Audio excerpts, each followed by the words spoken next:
Thank you everyone for coming today. My name is Matt Meyer. I'm the Newcastle County Executive. Before beginning, I just wanted to call out a few leaders in our community who've come out today. I'm not going to hit everyone. Before I say anything, this is really overwhelming. When we decided to go forward with a vacant housing strategy and talked about having an event like this, I think I was expecting maybe 7 or 8 people. It's really impressive that this many people have come out, and it says something about who we are. Here today are Councilmember Dave Tackett, Councilmember Penrose Hollins, Senator Townsend, of course, from the state legislature, Major Crowell, and Sandra Smithers of Dunleith Civic Association, Route 9 Blueprint Team. I could go on and on, but that would take the whole time if I read who you represent. We also are very fortunate to have a number of community partners here from Interfaith Community Housing. Where's Gary Polio? Great. Omar, is Omar here? Omar Faust? Thanks, Omar. Omar sat me down on the election campaign and he says, when you win, you better support this stuff, right? Is Monica here? And Aftab? Aftab I saw. And Monica Alvarez. Also, I want to recognize are the guys from the Homeworks program here. Shaquille, Stephen, William, Kenya, and Saheem. Thanks for coming out, guys.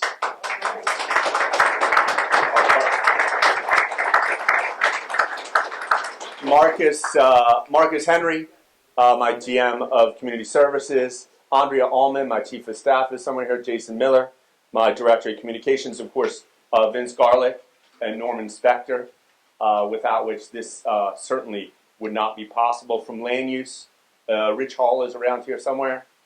Mary Jacobson, MJ here. Joe Day. Charles Madden. From Delaware State Housing Authority, Marlena Gibson. Marlena Gibson.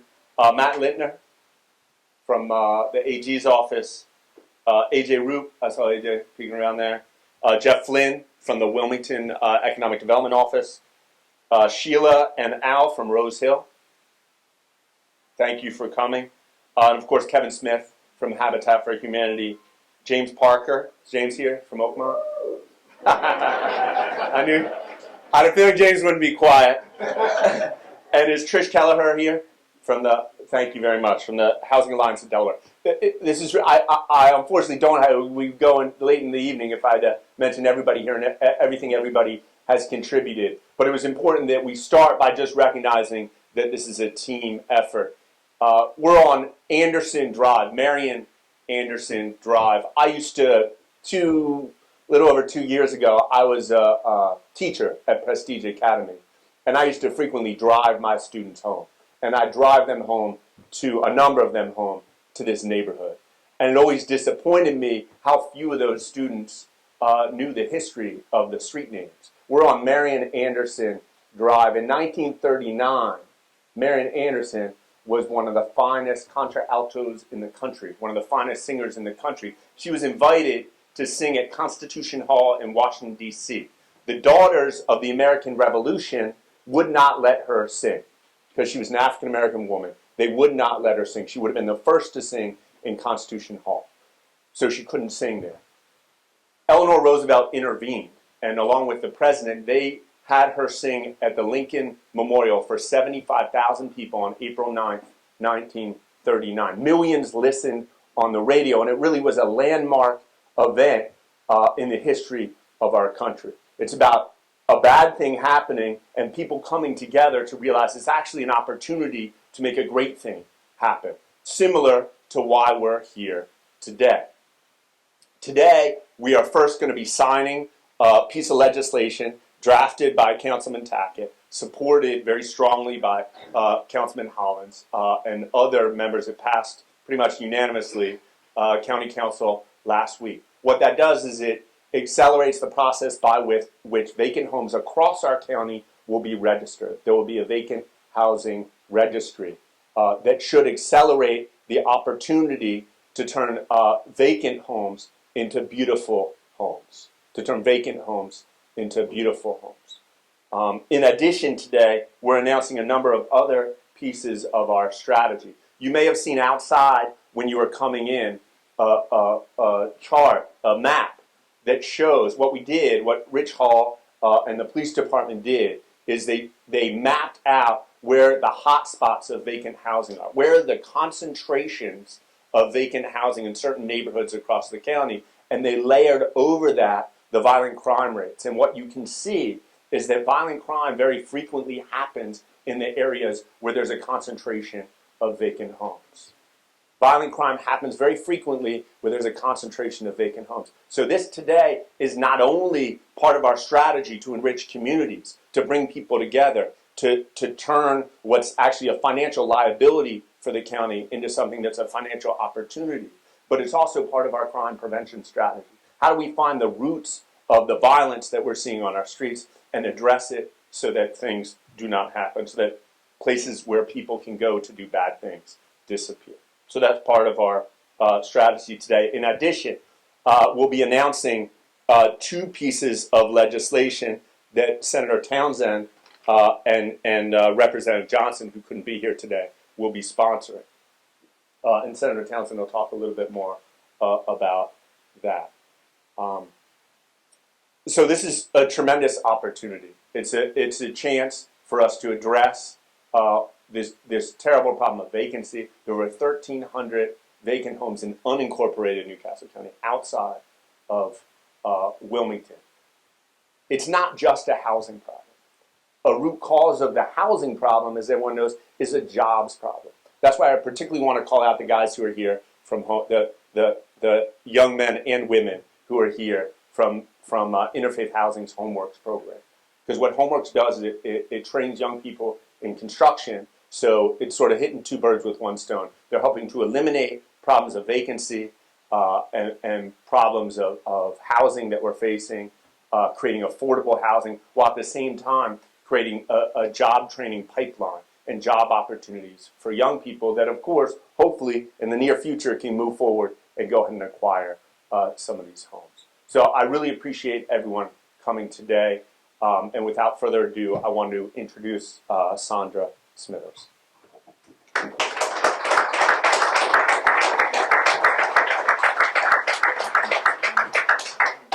Good morning, everyone. Good morning. Could we have asked for a better day? Isn't it beautiful? I am a lifelong resident of Dunedin.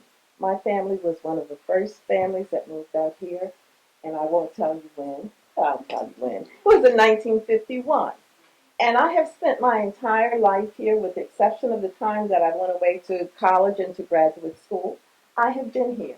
And so, as you can imagine, I have a commitment to this community unlike most people. I remember this community when it was a vibrant community. All of the families were two-parent families because the community was built for World War II African-American veterans. So it was so typically the American dream. There were lots of kids. We had small houses, but there were lots of kids everywhere you looked.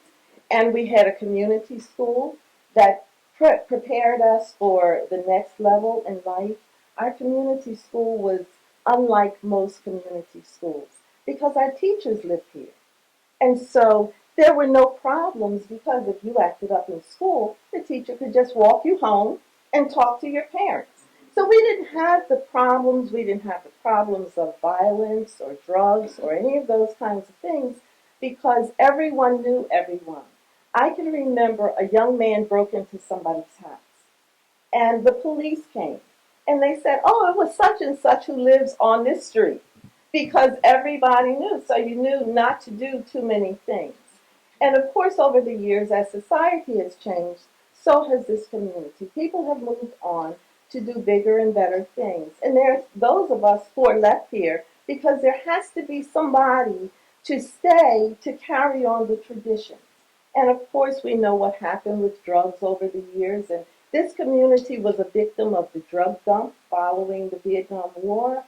And it was a victim of all kinds of social issues. But the good thing is that there's a community memory.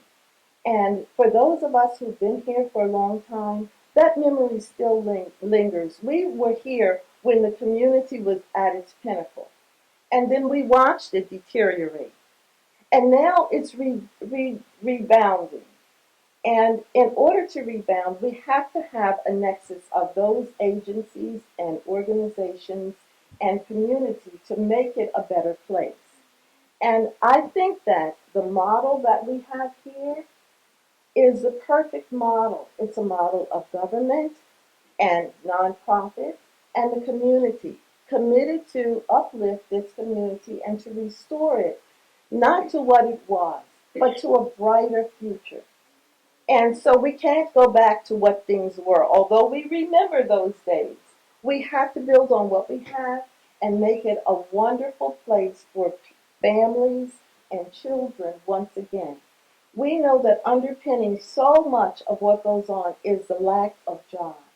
Route 9, this Route 9 corridor was terribly hit by the foreclosure crisis that happened in 2008 and on.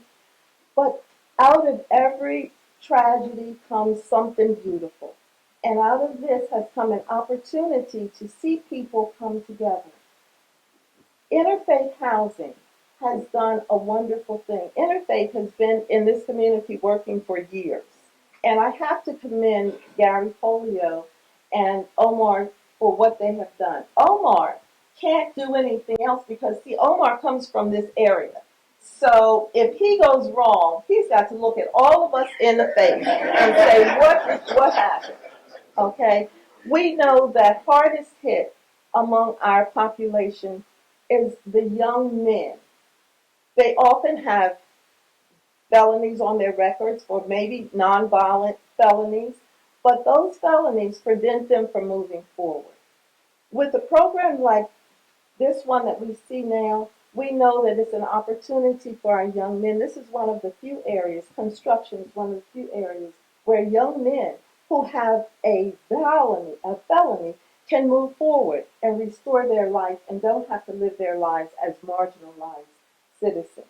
So when you have a program such as this with a nonprofit that has a heart, a nonprofit that uses people from the community, a nonprofit that is committed to providing young men and women with a second chance, and you have government who's willing to work with that nonprofit, and those two entities are willing to work with the families in the community, we have a perfect model, and I'm sure it's a model that people would like to imitate all over. So if we make this work, and I know that it will because it's working already, if we continue to make this work, if we continue to uplift our young people, if we continue to overlook the fact that they had an indiscretion in their lives, as most young people do, except that most young people don't get caught, or they have resources to get them out of the situation. Many of our young people don't have those resources, so they're stuck with felonies on their record, and it prevents them from doing all of the things that they want to do that everyone else would like to do.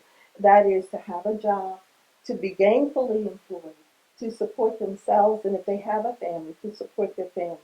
So this is laying the foundation for something that's really big and really beautiful going forward.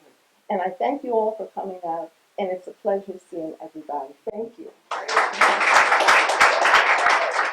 Next, we're going to hear from one of our most experienced police officers, Major Pat Crowell. He leads our community services unit and our mobile enforcement team.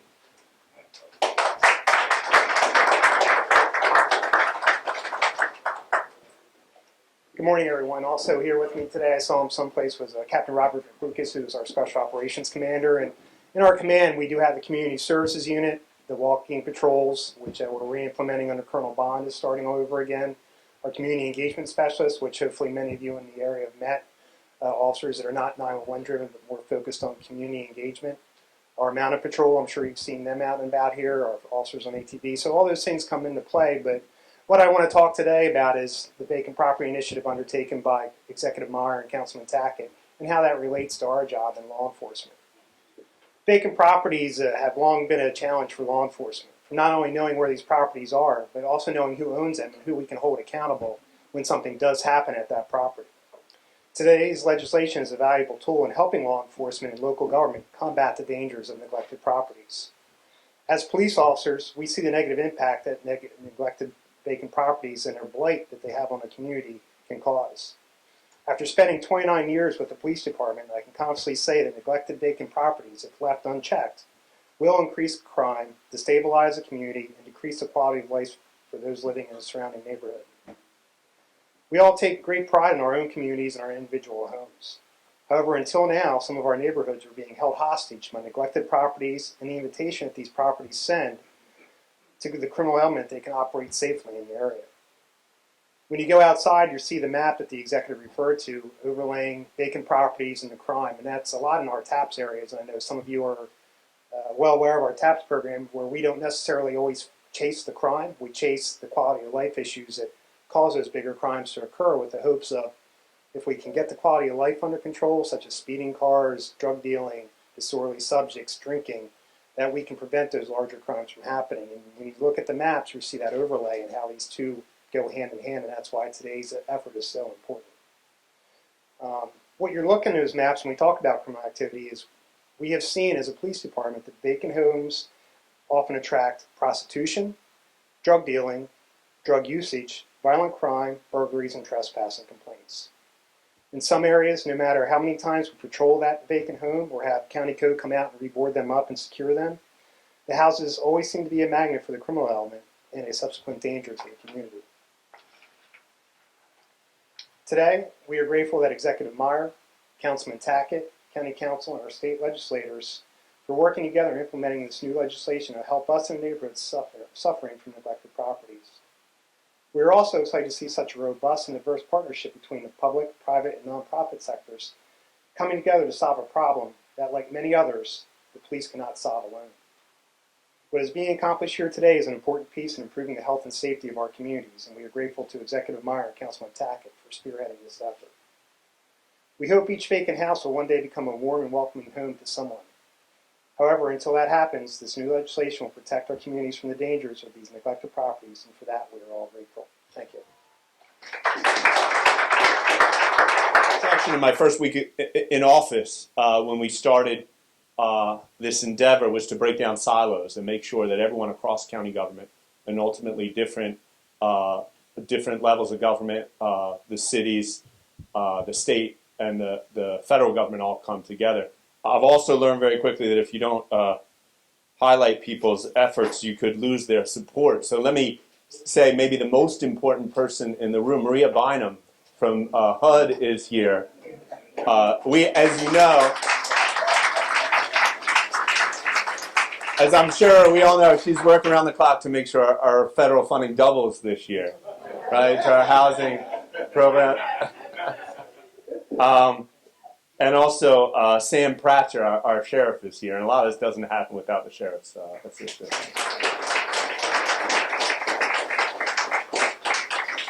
I particularly like Sam because everybody calls me new, but compared to him, I look a little experienced. So next, I want to introduce two amazing advocates. First, Councilman Tackett, who really stuck his neck out on this ordinance, has really been out in front of vacant housing issues and turning vacant housing into a liability for our communities into an opportunity. And so Councilman Tackett is going to come up with Councilman Hollins. I think everybody in this room knows Councilman Hollins. You know, Newcastle County has been around since 1673. I don't know if, I'm not going to say you've been around that long. I don't know.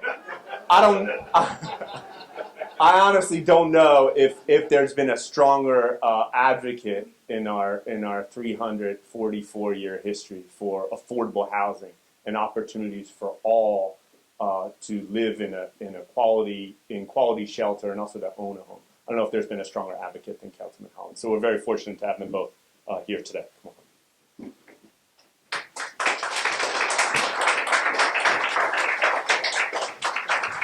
Sure. Yep. Great. Well, look at this. It's standing room only. What an exciting day. Sonia said about we couldn't ask for a beautiful day, but with her uplifting spirit, it probably could have been raining and thunderstorms out there today, and we would have been the same. We would have been in the same position. We also have Janet Kilpatrick, another councilwoman here today that has joined us, who was a supporter of this legislation. You know, everything we do in Newcastle County, we try to empower and equip our communities because they are our eyes and ears. They are here 24/7. We only visit occasionally. So this legislation definitely is going to empower our communities. I know probably about a year and a half ago or so, I approached Senator Townsend and I shared with him what I was doing with the vacant and abandoned homes, and he immediately said, if there's anything we can do, just let us know. So I was excited to hear when they said he was on board and willing to sponsor the legislation.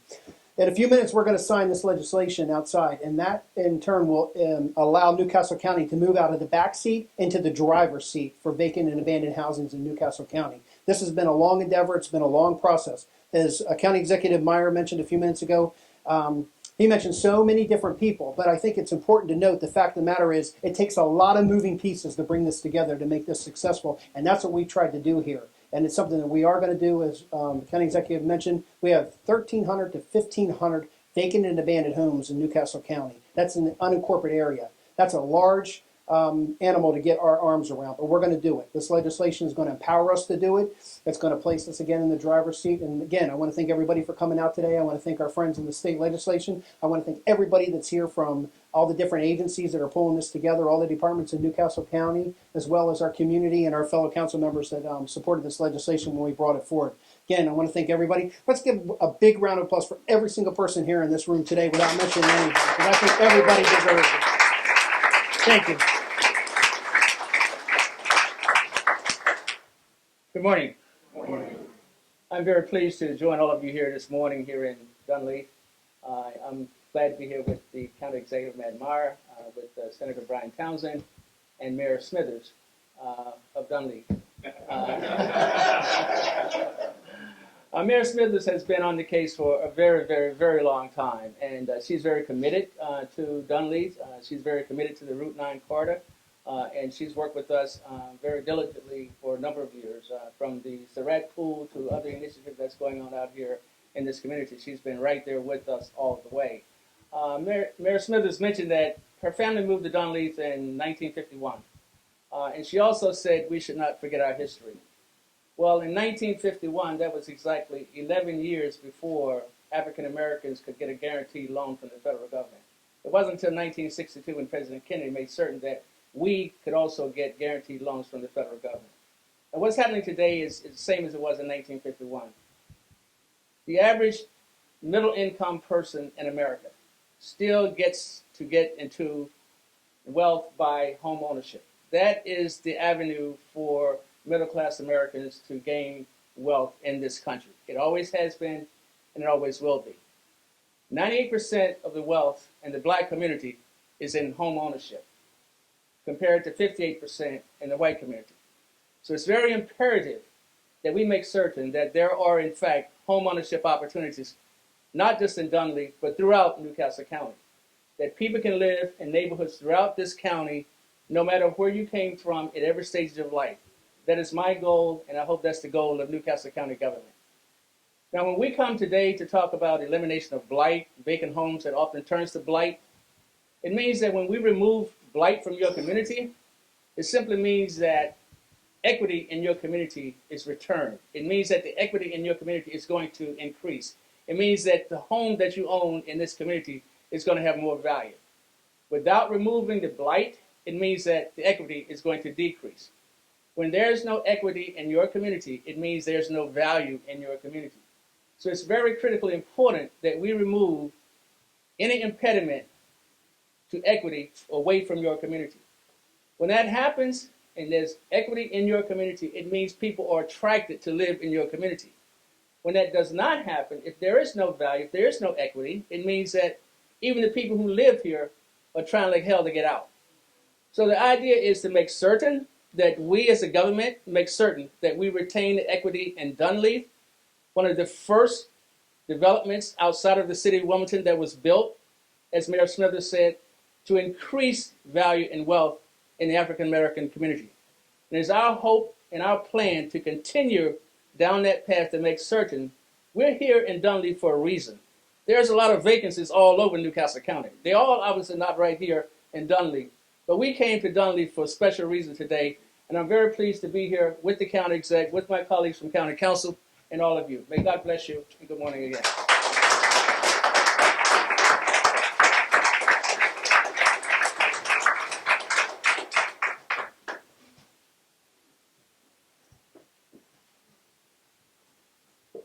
So the county council ordinance was just one step, and a couple pieces of legislation that the state will be introducing is another step. So here to talk about that is Senator Bryan Townsend.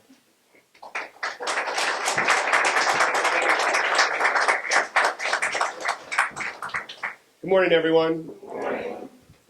One of the greatest honors of being a state senator the past 5 years is this moment, basically being a body double for Representative J.J. Johnson. J.J. wasn't able to make it today, but when I speak, I'd like you to hear that sort of deep, profound voice that J.J. speaks in. We're very happy in the state legislature to do whatever we can do as partners in this endeavor to address this issue. I think Councilperson Hollins just summed it up best and really describing this is not a Dunleavy issue only. This is all across the county and in many ways all across our state. So it needs to be a statewide solution. I just think we happen to have the best examples of partnership from the grassroots all the way up to the highest levels of government here in Dunleavy, here in Newcastle County. I want to thank Councilman Tackett for his commitment over the past several years to this issue. I want to thank County Executive Meyer for, as he came into to office, continuing the commitment and the focus on this issue and really helping to coordinate. Hopefully by the end of this week, JJ and I will be introducing legislation that helps tackle this issue at the state level. One piece of legislation will relate to the qualification of individuals who are going to be able to participate in the share of sale process. The long and short of it is, if you are not someone who is showing that you are investing in the community, if you are showing yourself to be someone who in fact is contributing to the problem of acquiring properties but not truly helping that be a vehicle to lift up the community, then you are not going to be able to participate in that public process anymore. Another item is the fact that as the county and other levels of government take efforts and expend funds to address the vacant property issue, that cost gets spread out to the entire community. Everyone in the community pays for the consequences of a smaller number of people's decisions. We're going to try to tackle that by making sure that governments are able to recover those costs through lien processes, rather than spreading those costs out to the men and women up and down the street here who are trying to make the community as strong as it can be. That's the long and short of those two pieces of legislation. As was said already by my colleagues, this is such a community-wide, intricate process. These are just two parts of it. We need every tool we can possibly get in the toolbox to address this issue. And it's just an honor on behalf of the State Senate, on behalf of Representative J.J. Johnson to be here today, particularly to be here today, because the best results, the best success, the best progress is that which is driven at the community level. And the people who have assembled here today, it really is inspiring that it's not about the halls of government. It's about the streets of our communities. That's where the progress, that's where the uplifting, that's where the self-uplifting is best driven. And it truly is an honor to be here today with you all. And I look forward to introducing the legislation with J.J. Johnson later this week, hopefully, and working through the process in coordination with our county colleagues to do whatever we can do to continue the good work of Councilman Dave Tackett on this issue. Thank you all very, very much.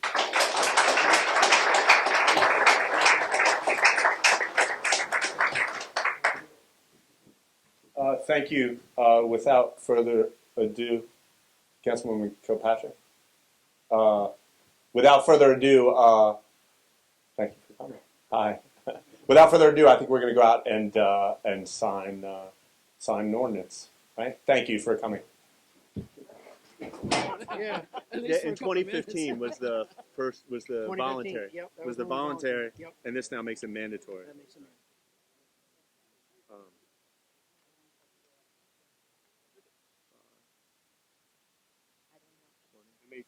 What's the state?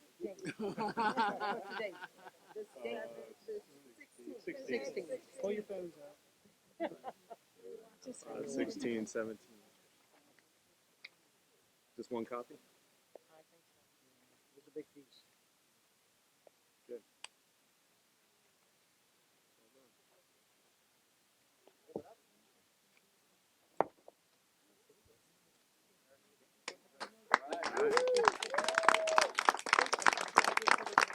Step one. Step one. That's right. Thank you very much.